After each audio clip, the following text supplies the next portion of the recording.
오늘 주일 예배에 우리에게 은혜 주실 하나님 말씀은 요한복음 2장 1에서 11절입니다.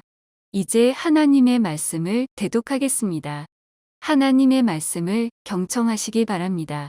사흘째 되던 날 갈릴리 가나에 혼례가 있어 예수의 어머니도 거기 계시고 예수와 그 제자들도 혼례의 청함을 받았더니 포도주가 떨어진지라 예수의 어머니가 예수에게 이르되 저들에게 포도주가 없다 하니 예수께서 이르시되 여자여 나와 무슨 상관이 있나이까 내 때가 아직 이르지 아니하였나이다. 그의 어머니가 하인들에게 이르되 너희에게 무슨 말씀을 하시든지 그대로 하라 하니라. 거기에 유대인의 정결 예식을 따라 두세 통 드는 도랑아리 6이 놓였는지라.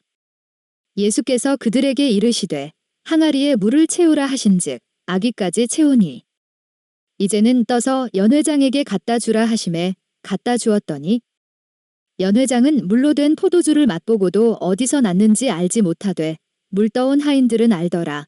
연회장이 신랑을 불러 말하되 사람마다 먼저 좋은 포도주를 내고 취한 후에 낮은 것을 내거늘 그대는 지금까지 좋은 포도주를 두었도다 하니라.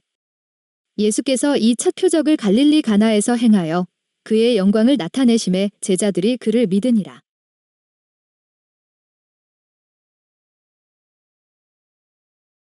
오늘 본문 말씀을 가지고 기적을 누리는 신앙이라는 말씀의 주제로 은혜를 나누도록 하겠습니다. 요한복음 2장 1절부터 11절까지 말씀은 물이 변하여 포도주 됐네 이렇게 말씀이 매몰되어 있습니다.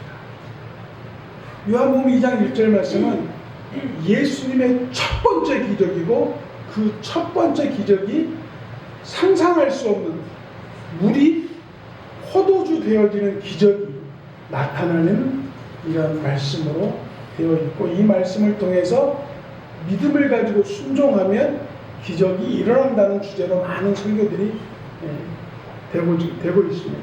근데 이 요한복음 2장 1절부터 11절까지 말씀을 자세히 보면 이 기적이라는 것이 우리 일상에서 어떻게 일어나는지 또한 이 상황과 환경은 어떻게 만들어졌으며 어떤 일이 있었는지를 정확히 알지 못하면 은혜가 되지 못하는 것을 발견하게 됩니다. 제가 오늘 여기서 여러분들에게 이 말씀을 구석구석 하나씩 살펴보면서 우리의 신앙이 과연 기적을 부르는 신앙인지 아니면 아무것도 없는 빈손으로 가는 신앙을 가지고 있는지를 한번 점검해 보면서 우리의 신앙 속에서 매일같이 기적이 일어나기를 원하는 마음으로 이 말씀을 드립니다. 이 말씀 가운데에 기적이란 단어가 나오는데 이 기적이란 단어는 사전적인 의미가 뭐냐면요. 잘 들어보세요. 사전에 나오는 기적의 뜻이 뭐냐면 상식에서 벗어난 기이하고 놀라운 일이라고 되어 있어요. 상식이 무엇입니까? 상식의 사전적인 의미는 일반 사람이 가진 지식과 판단력입니다. 자, 기적이 가지고 있는 의미, 상식에서 벗어난 기이하고 놀라운 상식에서 벗어났다는 건 뭐냐면은 내가 생각하고 내가 보고 내가 느끼는 그러한 상태가 아니라 내가 보지 못하고 내가 느끼지 못하고 내가 경험하지 못한 일들이 기적이라는 거예요.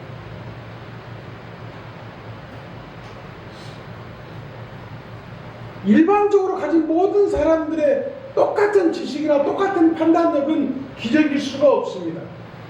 그것은 하나의 경험이고 하나의 살아온 방법들 가운데 많은 일들일 거예요.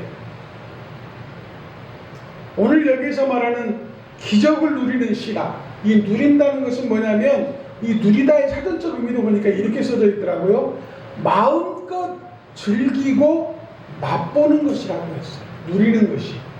이게 뭐냐면 누린다는 것은 감각적으로만 뿐만 아니라 맛을 보아 맛있게 먹을 수 있는 육감적인 부분까지 포함되어 있는 말이에요.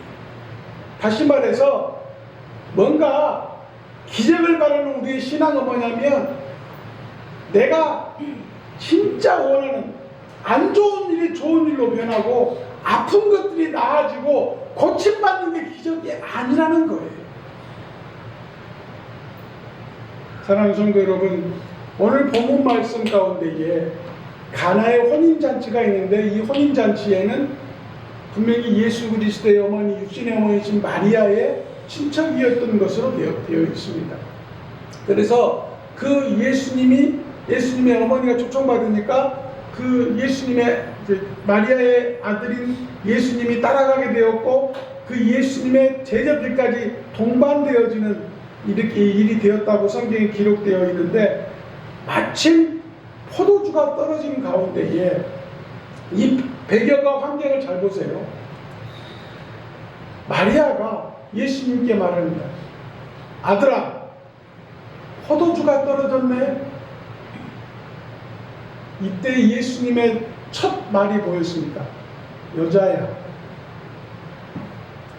여자야 라고 했습니다. 그러면 아침에도 오전 예배 때도 우리 한글로 번역되는 과정 속에 많은 그 다름이 있다라고 말씀을 드렸는데 여기에 있는 성경에 나오는 그 말씀대로 그대로 하면 예수님은 하나님의 아들이고 마리아는 육신의 어머니니까 여자야.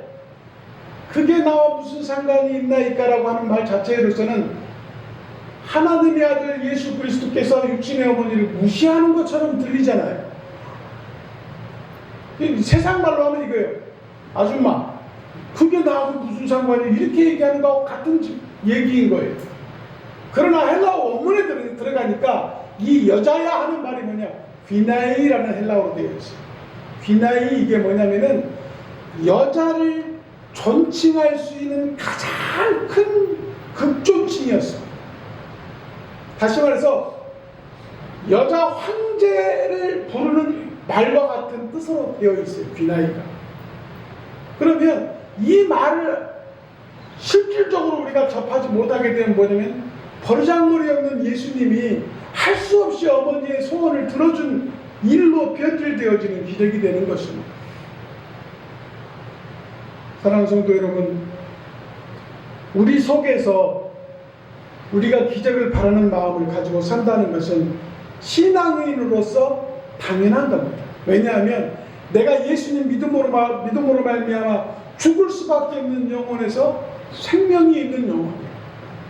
지옥 갈 수 있는 상황에서 천국으로 갈 수 있는 주민등록 번호를 받은 사람으로서 살아가는 건데 내가 예수 그리스도를 믿음으로 말미암아 내 모든 것들이 좋은 것으로 변하여지는 신앙이라고 믿고 사는 것 가운데에 기적을 바라지 않는다는 것은 좀 믿음이 부족한 것 같지 않아요?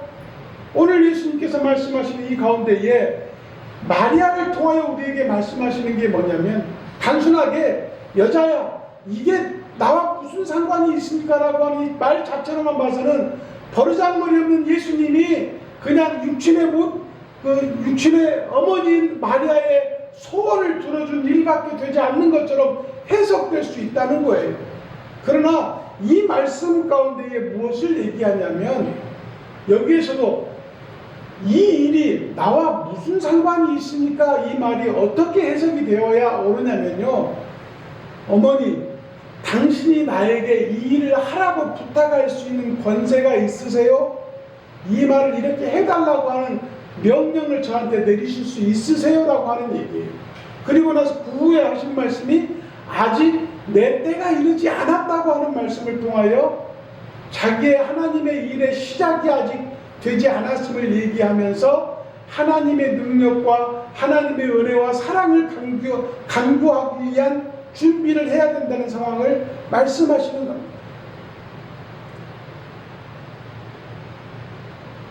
우리는 이 땅에 살면서 이 땅에서 하나님의 아들과 딸로 살면서 기적을 체험한다는 것은 아주 귀중한 은혜의 시간이 될 것입니다. 나나 우리 가정이나 우리 관계에 있는 모든 사람들이 기적의 장소가 있는 것처럼 기적의 분위기가 있는 것이고 기적의 배경이 있는 것처럼 우리의 상황은 기적을 맞이하는 준비를 하는 신앙의 태도를 가질 때에 기적을 체험하는 또는 기적을 누리는 신앙을 갖게 됨을 우리는 봐야 됩니다. 첫 번째로 말씀을 드리고 싶은 것은 예수님께서 혼인잔치에 계셨다는 것입니다. 이게 무슨 말이냐면 가나의 혼인잔치는요, 마리아와 예수님과 제자들이 초청되어진 잔치입니다. 이걸 신앙적 의미에서 어떻게 보냐면 내 환경과 내 배경과 내 지금 상황에 주님이 초대되지 아니하면 기적이 일어나지 않습니다. 기적이 일어나지 않는다는 것은 여전히 내 방법과 내 생각과 내 마음대로 신앙한다는 것과 같은 것입니다. 사랑하는 성도 여러분,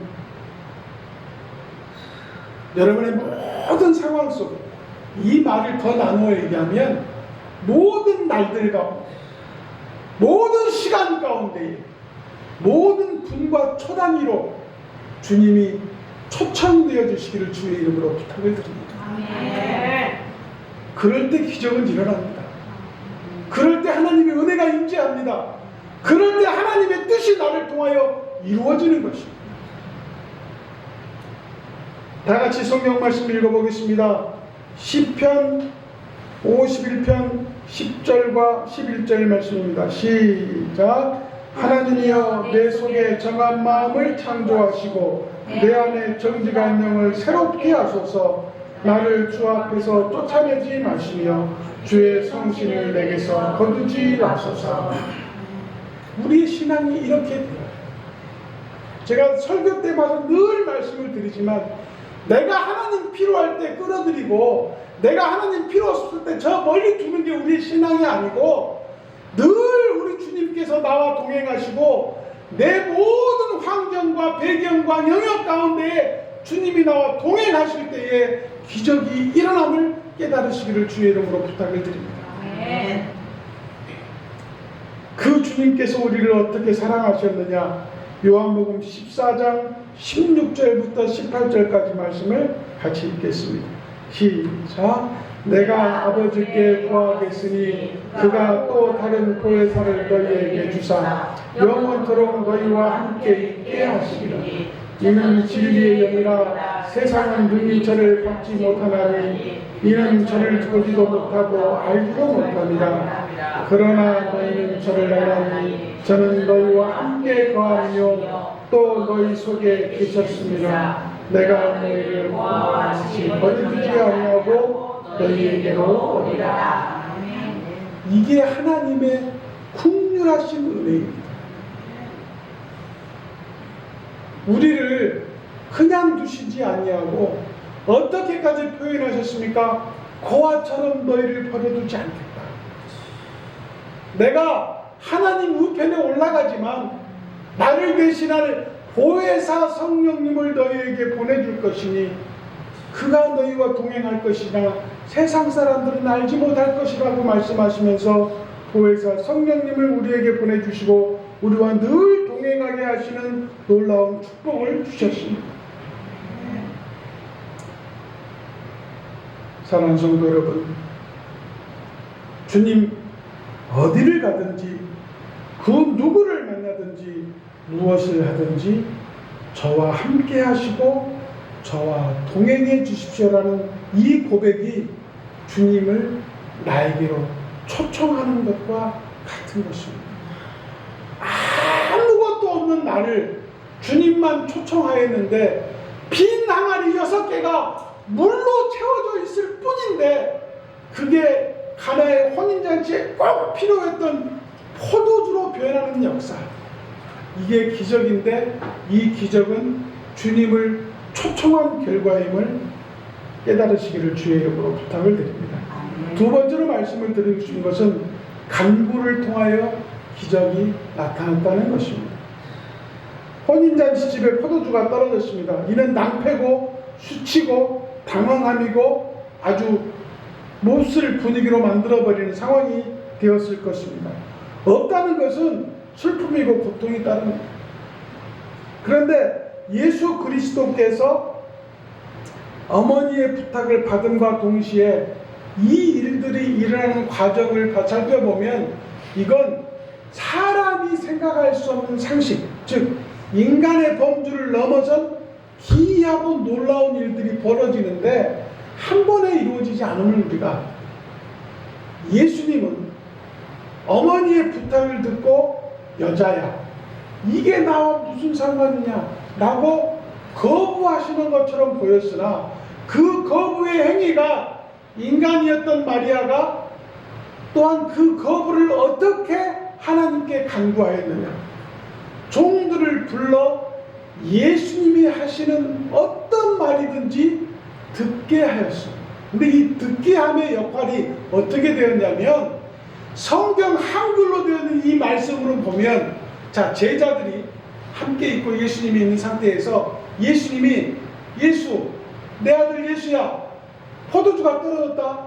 너 알아서 해야 되겠다라고 할 때에 강한 거부의 말을 듣고도 종들을 불러서 예수님이 말씀하시는 것을 그대로 순종하라고 하는 순종의 모습이 하나 있잖아요. 또 하나가 뭐냐면 그 종들도 예수님이 마리아에게 어떻게 거부했는지를 봤어요. 그러면 한글 번역으로 하면 여자야 그게 나하고 무슨 상관이야. 당신이 나한테 이렇게 하라고 저렇게 하라고 명령할 권세가 있어? 라고 하는 의미로 들었다고 하면 종들이 예수님의 말씀을 순종할 이유가 없습니다. 다시 말해서 예수님이 마리아를 극존칭함으로 그 어머니가 가지고 있는 믿음과 간구와 기도를 그대로 수용하고 인정하였음을 발견하게 된다는 거예요.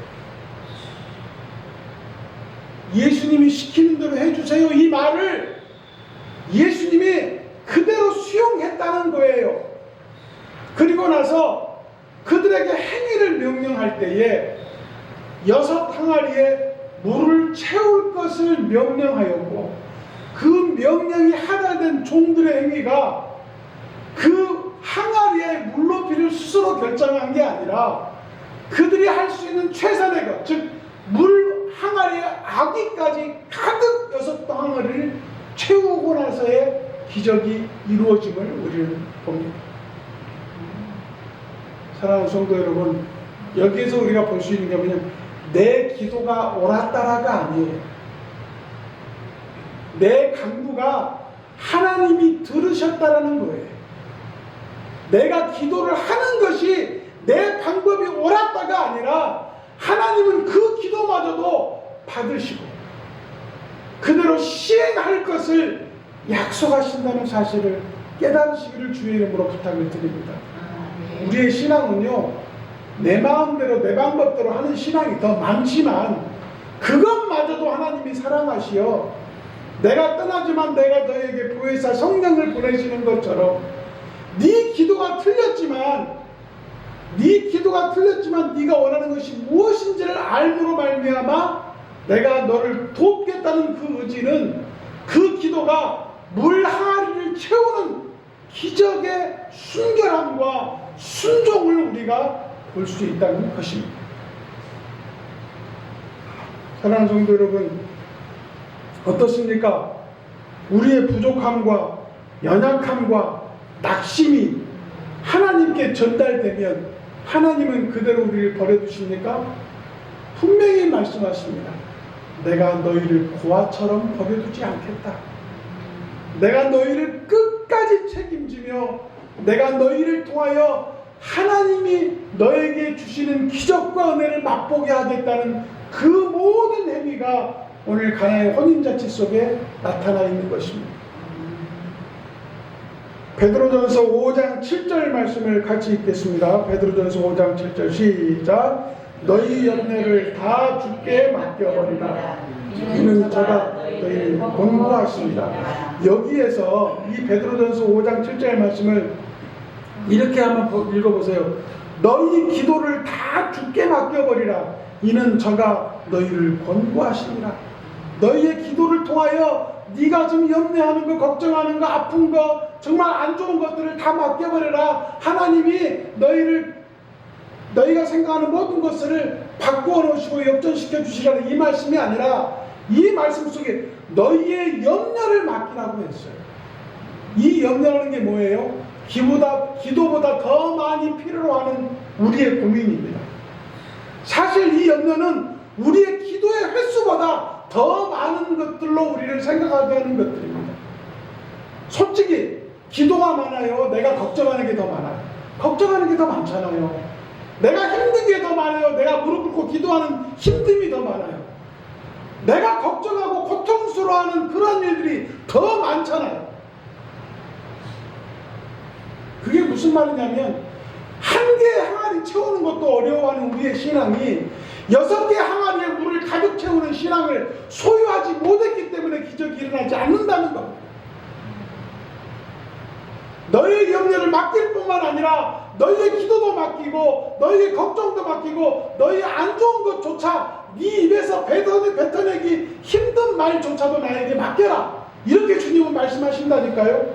그러면 그 6 항아리에 물이 채워지면 그 물이 포도주 배라는 것처럼 너희가 염려하고 걱정하고 나쁘게 생각하는 안 좋은 모든 것들이 좋은 것으로 선한 것으로 하나님의 기쁨으로 은혜로 채워주시겠다는 것이 바로 가나의 혼인잔치입니다. 사랑하는 성도 여러분, 얼마나 맡기고 사십니까? 얼마나 간구하고 얼마나 기도하고 사십니까? 여러분에게 있는 항아리는 몇 개이십니까?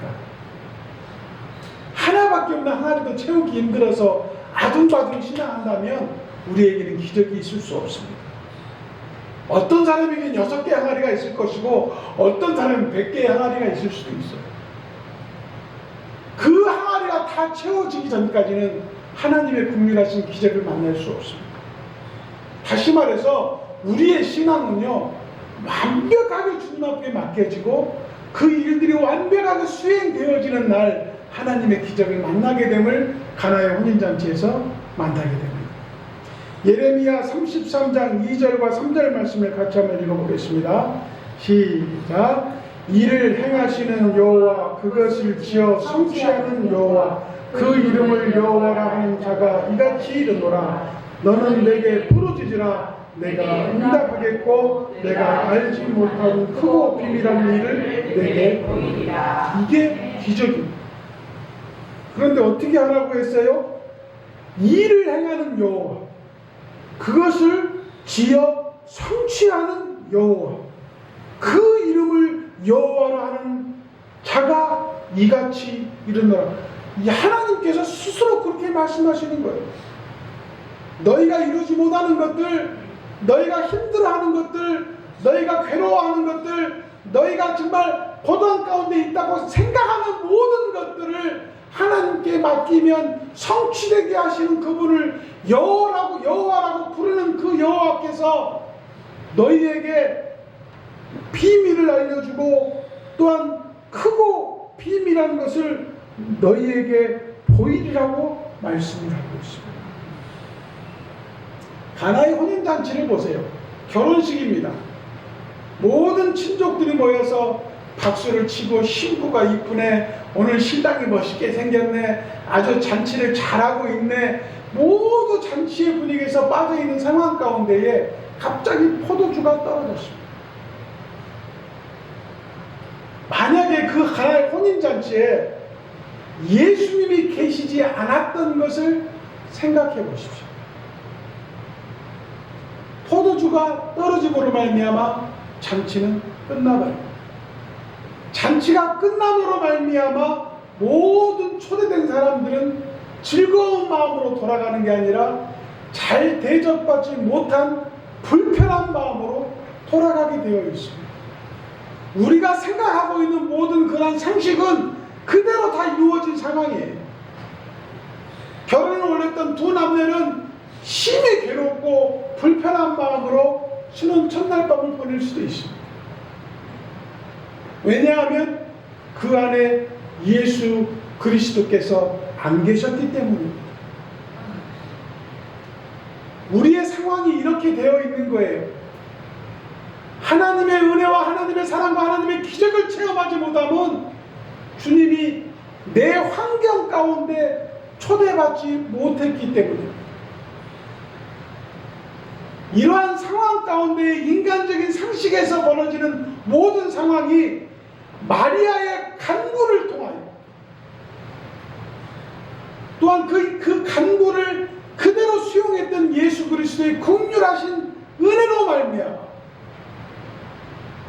그 항아리의 아귀까지 물을 채우는 종들의 순종과 희생으로 말미암아 다시 하나님의 축복으로 바뀐 것을 우리가 볼 수 있듯이 우리의 신앙은 우리 안에 주님이 초대되어지고 나의 염려와 기도가 모든 것들이 하나님께 맡겨지는 순간 모든 것을 성취하게 하시고 모든 것을 이루게 하시고 그 이루게 하시는 하나님을 내 여호와라고 고백하는 자에게 알지 못하는 것들을 알게 하시고 비밀과 그 큼의 역사가 눈앞에 현실로 이루어지는 축복이 있겠다라고 말씀하시는 이 가나의 혼인잔치는 우리의 신앙에 정말 첫 발휘되는 귀중한 시작이 되어야 될 줄로 믿습니다.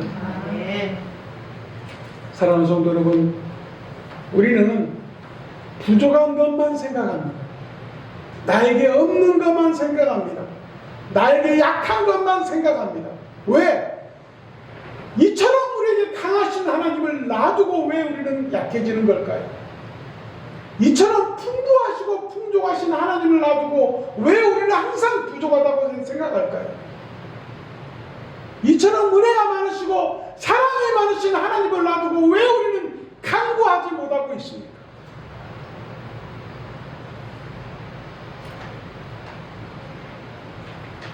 하나님께서는 부족한 것을 서슴없이 말하는 성도를 사랑하시겠다라고 말씀하시는 것 같습니다. 간절히 간구하는 자에게 하늘의 기적이 있을 거라고 확답하시는 것 같습니다. 여러분의 삶이 하나님께 간구함으로 말미암아 이 기적들이 매일 누려지는 삶이 되시기를 주님의 이름으로 축복합니다. 마지막으로 말씀을 드립니다. 순종을 통하여 기적이 일어났습니다. 이 순종의 단계가 어떻게 되냐면요, 예수님과 마리아의 관계에서는 모자의 관계이지만 예수님과 마리아는 결혼식장의 친척인 거예요. 그리고 그 외의 사람들은 그들의 결혼식을 돕는 사람들이었을 것이고 관계성이 먼 사람들이었을 것입니다. 그런데 예수님의 말과 마리아의 말은 말로 이루어진 행위가 없는 말의 어떻게 사람 말로 하면 싸움인데 이 말의 교환이 그대로 순종되어진 종들의 행위를 통해서 기적이 일어났는데 아까도 말씀을 드렸다시피 채우라.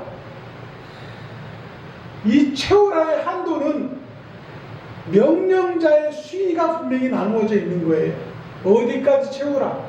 이 말을 분명하게 전달하지 않은 상태에서 종들이 어디까지 채웠어요? 아귀까지 채웠어요. 순종은 모자람이 없이 해야 되는 것이 순종인 것입니다. 기도도 모자람이 없이 시행될 때에 하나님이 들으신다는 얘기인 것입니다. 사랑하는 성도 여러분, 주님이 명하는 모든 말씀을 순종하는 것이 믿음입니다. 하나님의 뜻을 깊이 깨달으면 깨달을수록 알게 되는 것이 하나님의 역사는 인간의 모든 상식을 초월한다는 것을 깨달아야 합니다. 가끔 우리가 살면서 여보 진짜 하나님이 나와 함께 하시고 하나님 나를 참 축복하시는 것 같다라고 고백하는 내용들을 생각해 보세요. 우리의 상식이 벗어나져 있는 일들이 참 많다는 것을 깨달으면서 거기에 대한 감사가 부족한 것을 깨닫는 것과 마찬가지인 것입니다. 인간의 모든 경험도 계산도 자기의 능력도 초월된 것입니다. 하나님께서 우리의 믿음 가운데 성경 안에 나오는 모든 하나님의 사람들의 일들 가운데 기적과 이적과 체험은 그 순종의 용기를 통해서 이루어졌음을 우리는 발견하게 되는 것입니다. 어쩌면 주일날 설교하는 설교 가운데 요한복음 2장 1절부터 11절까지 나오는 이 가나의 혼인잔치는 아주 쉬운 설교 중에 하나일 것입니다. 이 설교를 통해서 우리의 믿음을 강조하고 이 믿음을 강조하여 전도하게 하고 헌금하게 하게 하는 그러한 이 설교로 많이 사용되어질 것입니다. 그러나 저는 여러분들에게 분명히 말씀드립니다. 결론적으로 말씀을 드립니다. 하나님의 기적을 체험하고 싶으십니까? 하나님의 이적과 하나님의 놀라운 치료의 능력과 사랑하심과 우리에게 건강함과 풍족함으로 채워주시는 하나님을 만나고 싶으십니까? 제일 중요한 것은 늘 예수 그리스도를 초대하는 신앙이 되시기를 주의 이름으로 부탁을 드립니다. 늘 주님께서 우리와 함께 하기를 원하는 기도와 간구가 있기를 원합니다. 또한 그 기도와 간구를 통해서 하나님이 요구하시는 힘씀, 즉 순종이 동반되어지기를 주의 이름으로 부탁을 드립니다. 우리의 신앙이 이렇게 되어야 됩니다. 사무엘상 15장 22절 말씀을 같이 읽겠습니다. 시작. 사무엘이 가로되 여호와께서 번제와 다른 제사를 그 목소리 순종하는 것을 좋아하신 같이 좋아하시겠나이까. 순종이 제사보다 낫고 듣는 것이 수양의 기름보다 나으니. 이 말씀을 통해서 분명히 말씀하십니다. 중언부언하는 기도하지 말고 주님께 올바로 올려드리는 기도하고 주님께 말씀하신 모든 내용들을 순종함으로 하나님을 기쁘시게 해드려야 하늘에 계신 하나님께서 그 보좌에서 움직이시고 하늘문이 열리시고 우리를 통하여 물이 변하여 포도주 되는 놀라운 역사를 주시겠다는 말씀으로 받으시면 여러분에게 은혜가 되실 줄로 믿습니다. 우리의 삶이, 우리의 가정이, 또한 우리 교회가 기적의 장소가 되려고 하면 우리는 늘 주님과 동행하고 주님이 내 어떤 상황에 있더라도 나에게 초대되어지는 그러한 신앙이 되어야 되고 하나님께 늘 간절히 간구하는 삶이 됨으로 말미암아 하나님의 말씀과 뜻에 순종하는 삶이 될 때에 순간순간 우리 호흡하는 모든 순간이 기적이 되는 은혜가 되어지는 놀라운 축복이 있을 줄로 믿습니다. 우리 사랑하는 성도들 이렇게 생각하시게요. 숨 쉬는 것도 어떻게 보면 기적입니다. 내가 숨 쉬는 게 세상에서 가장 소외된 어떤 기적인 것 같아요. 내가 이 폐가 움직여서 호흡을 들이마심으로 말미암아 산소가 들어가고 내 몸에 안 좋은 이산화탄소가 빠져나가고 이 산소가 들어감으로 말미암아 몸의 기능들이 활성화되고 소화를 시키고 장 운동을 시켜서 배변 활동하게 하게 하고 이 활동을 통해서 에너지를 만들어서 손가락을 움직이고 손을 움직이고 발을 움직이고 머리를 사용하는 에너지가 제일 크다고 하잖아요. 머리를 쓰게 하고 이런 모든 과정이 다 기적 아닙니까?